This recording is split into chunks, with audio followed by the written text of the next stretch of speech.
श्री स्वामी समर्थ स्वामी कृपा ज्योतिषमध्ये मी भास्कराचार्य मंजुषा जोशी आपलं हार्दिक स्वागत करते। सर्वांना सर्वप्रथम 9 एप्रिल 2024 रोजी येणाऱ्या आपल्या हिंदू धर्म संस्कृतीप्रमाणे प्रथम दिवस नवीन वर्षाचा अर्थात गुढीपाडवा या गुढीपाडव्याच्या सगळ्यांना मनपूर्वक हार्दिक शुभेच्छा देते। आणि त्याचबरोबर या चैत्र महिन्यात येणाऱ्या सण उत्सवांनी भरलेला हा चैत्र महिना असतो आणि या महिन्यात येणाऱ्या प्रत्येक सणाच्या आपणा सर्वांना कुटुंबियाला मनपूर्वक हार्दिक शुभेच्छा देऊन आजच्या महत्त्वपूर्ण माहितीला सुरुवात करते। सर्वात प्रथम जाणून घेणार आहोत तुमची मिथुन रास आहे तर मिथुन राशीला एप्रिल हा संपूर्ण महिना कसा राहणार आहे। या महिन्यामध्ये तुम्ही कोणकोणती कार्य करायची आहेत, कोणत्या गोष्टींमध्ये सावधगिरी बाळगायची आहे, अगदी सोप्या भाषेमध्ये तुम्हाला समजेल असं ज्योतिषशास्त्राच्या आधारावर माहिती देण्याचं कार्य मी आज करणार आहे। तर सर्वांना विनंतीपूर्वक सांगू इच्छिते की आजचा व्हिडिओ अतिशय खास आहे तुमच्यासाठी, तर तो तुम्ही सुरुवातीपासून शेवटपर्यंत श्रवण करावा। व्यक्तिमत्वाच्या दृष्टीने एप्रिल हा संपूर्ण महिना तुमच्यासाठी कसा राहणार आहे। लग्नस्थानामध्ये बुधदेवांची रास, बुधदेव मेष राशीतनं लाभस्थानातनं गोचर करत आहेत 9 एप्रिल पर्यंत। तदनंतर ते पुन्हा वक्री होणार आहेत आणि मीनेतनं गोचर करणार आहेत। यामुळे थोडासा तुम्हाला व्यक्तिमत्वामध्ये अस्वस्थता वाटू शकते। 9 एप्रिल नंतर 9 एप्रिल पर्यंत उत्तम आहे। याचबरोबर आरोग्यामध्ये आहारावरती विशेष लक्ष द्यायचं आहे, कारण पोटाचे विकार संभवू शकतात, त्वचा विकार उद्भवू शकतात, पुरळ येणं त्वचेवरती किंवा आता उन्हाळा चालू आहे तर घामोळ्यांचा विशेष त्रासही होणं असे काहीसे कुयोग येऊ शकतात। मोठ्या प्रमाणातील हे दोष नाहीत, परंतु बुधदेवांच्या स्थितीमुळे हा योग नक्कीच येऊ शकतो। तर विशेष काळजी तुमच्या तब्येतीची या दृष्टीने घ्यायची आहे, आहारावरती विशेष नियंत्रण ठेवायचं आहे। धनस्थानाच्या दृष्टीने विचार केला तर गुंतवणुकीची संधी प्राप्त होईल, परंतु राहुदेवांची पंचम दृष्टी धनस्थानावर आल्यामुळे मोठ्या प्रमाणातील गुंतवणुकी करताना थोडीशी बारकाईने किंवा चौकशी करून मगच करा, त्यामध्ये विशेष काळजी घ्यावी लागणार आहे। याबरोबरच तृतीय स्थानाकडे वळूयात। पराक्रम, परिश्रम आणि कीर्ती प्रसिद्धी देणारं हे तृतीय स्थान। या स्थानाच्या दृष्टीने विचार केला तर तुमच्याकडे असणारी कला ही तुम्ही व्यवस्थित प्रेझेंट करू शकता। याचबरोबर तुम्ही मीडिया क्षेत्रामध्ये कार्यरत असाल, युट्यूबर असाल तर तुमच्यासाठी विशेष संधीचा काळ हा एप्रिल महिना म्हणता येईल। याचं कारण म्हणजे तृतीयेश रविदेव हे कर्मस्थानातनं गोचर करतील, त्यामुळे कामाचा वर्कलोड वाढवतील, पण कामातनं प्रसिद्धी कीर्ती प्राप्त करून देण्यासाठी सुवर्ण काळ हाच तो म्हणता येईल। याबरोबर मातृसौख्य तुम्हाला उत्तमरित्या प्राप्त होणार आहे। वाहन वास्तूचे सौख्य सुद्धा उत्तमरित्या तुम्हाला या महिन्यामध्ये प्राप्त होईल।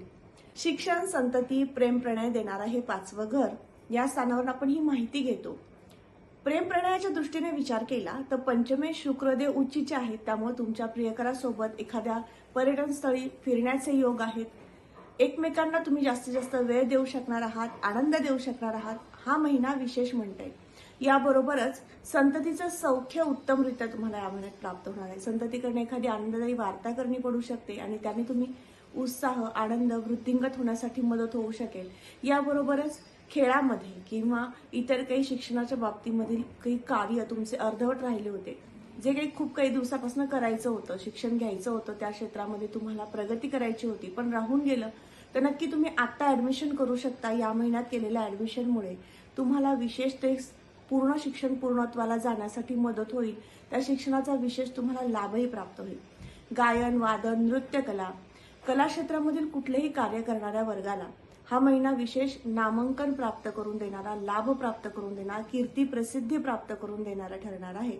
त्यामुळे शिक्षणाच्या दृष्टीने हा महिना उत्तमच आहे, परंतु तुम्हाला थोडासा या महिन्यामध्ये त्या ठिकाणी असणारे केतुदेव मन भटकवू शकतात किंवा मन डायव्हर्ट करू शकतात। मोबाईलमध्ये, इंटरनेटमध्ये, शॉपिंगमध्ये, मित्रमंडळींमध्ये तुम्हाला व्यस्त करू शकतात आणि तुमच्यापासून विचलित करू शकतात। हा कुयोग येऊ शकतो, पण हा अतिशय अल्प प्रमाणात आहे, मोठ्या प्रमाणातील हा धोका नाही।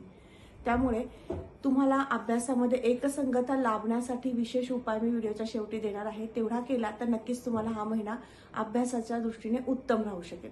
याबरोबरच संततीसाठी ज्यांना प्लॅनिंग करायचं आहे, संततीच्या दृष्टीने हा महिना लाभदायकच म्हणता येईल। या खरेदी विक्री संदर्भातील तुमचे व्यवसाय असतील तर ते व्यवसाय आता या महिन्याच्या 24 एप्रिल पर्यंत मध्यम स्थितीमध्ये दर्शवतात। 24 एप्रिल नंतर तुमच्या व्यवसायाला अधिक गती प्राप्त झालेली दिसून येऊ शकते। याबरोबर सप्तम स्थानाकडे वळूयात। आपल्या जोडीदाराचं सौख्य आपण या स्थानावरनं पाहतो। सप्तम स्थानाचे अधिपती गुरुदेव जे लाभस्थानातनं गोचर करत आहेत आणि नवम दृष्टीने सप्तम स्थानाला पाहत आहेत.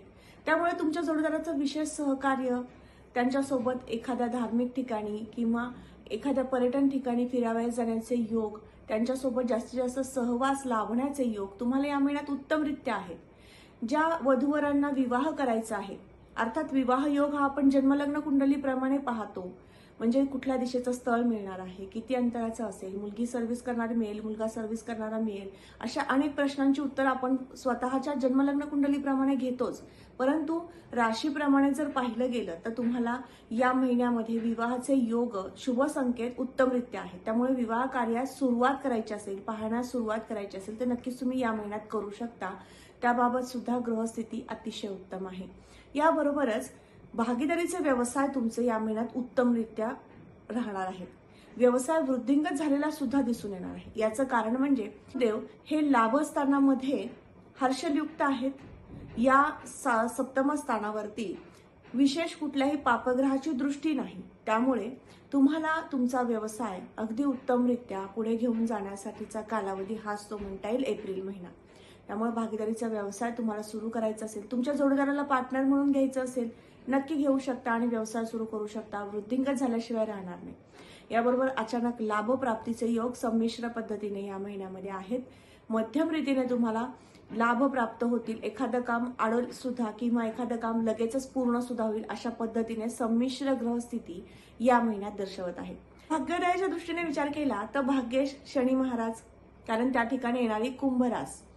शनी महाराज हे मंगळयुक्त आहेत आणि भाग्यस्थानातनंच गोचर करत आहेत. मूल त्रिकोण राशीतनं गोचर करत आहेत, कुंभ राशीतनं गोचर करत आहेत.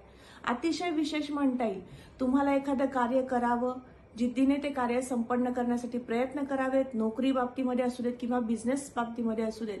यासाठी जी अनुकूल ग्रहस्थिती हवी असते ती तुम्हाला या महिन्यात आहे. त्यामुळे विशेष तुम्हाला फार मोठ्या प्रयत्नातनं जावं लागणार नाही.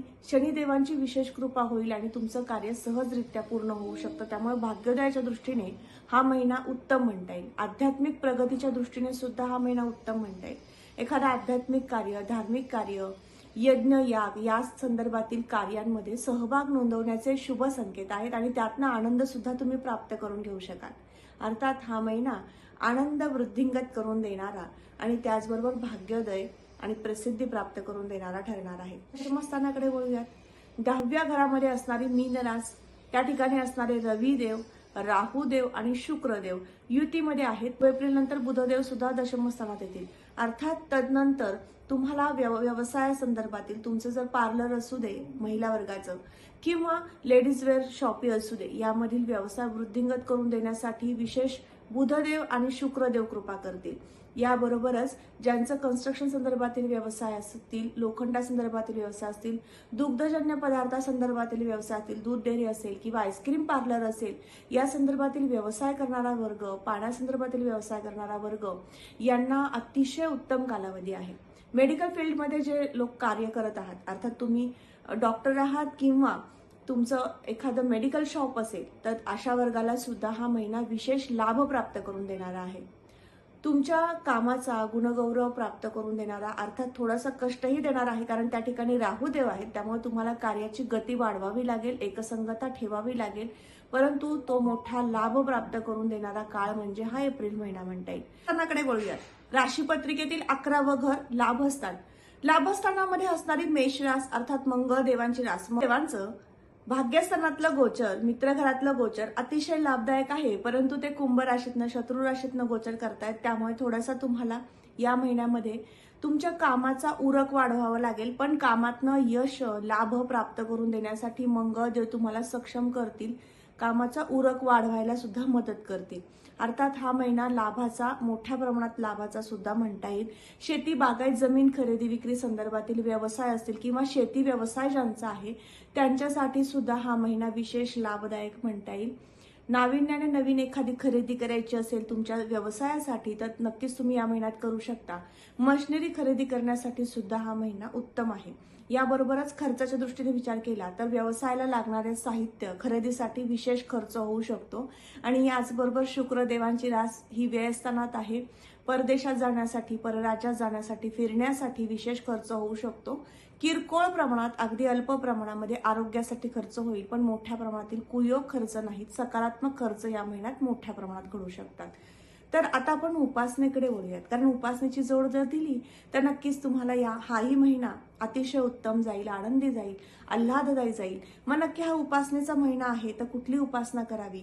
हा महिना खरंच उपासनेचा आहे, कारण या महिन्यामध्ये येणारी रामनवमी असू दे, हनुमान जयंती असू दे, गुढीपाडवा असू दे, नवमीपर्यंतचे 9 दिवस नवरात्र उत्सव साजरा करतो. अतिशय उत्तम उपासनेचा हा महिना आहे.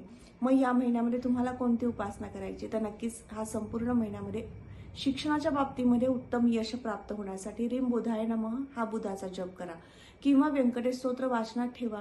नक्कीच तुमचं शिक्षण उत्तमरित्या पूर्ण होईल. त्याचबरोबर आर्थिक लाभ मोठ्या प्रमाणात प्राप्त होण्यासाठी गणपती स्तोत्र वाचन करायचं आहे, आणि याचबरोबर खर्चावर नियंत्रण राहावं म्हणून रीम श्रीम क्लीम नमस्ते महालक्ष्मी देव्ये नमः हा जप करायचा आहे. जप मी तुम्हाला डिस्क्रिप्शन बॉक्समध्ये सुद्धा देत आहे. हा जप तुम्ही सातत्याने संपूर्ण वर्षभर जरी केला तरी चालू शकतं, कायमस्वरूपी केला तरी सुद्धा चालू शकतं. हा महालक्ष्मीचा जप आहे. तुमच्या घरामध्ये सुख, शांती, आरोग्य आणि याचबरोबर आर्थिक भरभराट प्राप्त करून देणारा हा जप आहे. हा मी विशेष तुम्हाला डिस्क्रिप्शन बॉक्समध्ये पाठवत आहे. नक्की करा, अनुभव घ्या. तुम्हाला नक्कीच या उपायांनी शांती तर लाभेलच, त्याबरोबर प्रत्येक कार्यामध्ये यश संपादन हे झाल्याशिवाय राहणार नाही. तर आज आपण मिथुन राशीच्या जातकांना एप्रिल 2024 हा संपूर्ण महिना कसा राहणार याबाबतची माहिती घेतली. तर आजचा हा महत्त्वपूर्ण व्हिडिओ तुम्हाला कसा वाटला नक्की कमेंट करून सांगा. कमेंटमध्ये श्री स्वामी समर्थ लिहिण्यास विसरू नका. याचबरोबर तुमच्या दैनंदिन जीवनशैली व्यतीत करताना काही अडचणी आहेत, समस्या आहेत, ज्यातनं तुम्ही जात आहात, मार्गदर्शनाची आवश्यकता तुम्हाला वाटतीये, नक्की तुम्ही मला संपर्क करू शकता. माझा संपर्क क्रमांक मी या व्हिडिओच्या डिस्क्रिप्शन बॉक्समध्ये तसंच स्क्रीनवर सुद्धा शेअर करत आहे. पुन्हा भेटूयात अशाच महत्त्वपूर्ण माहितीसोबत. तोपर्यंत आपली रजा घेते. श्री स्वामी समर्थ. जय जय स्वामी समर्थ. रामकृष्ण हरी.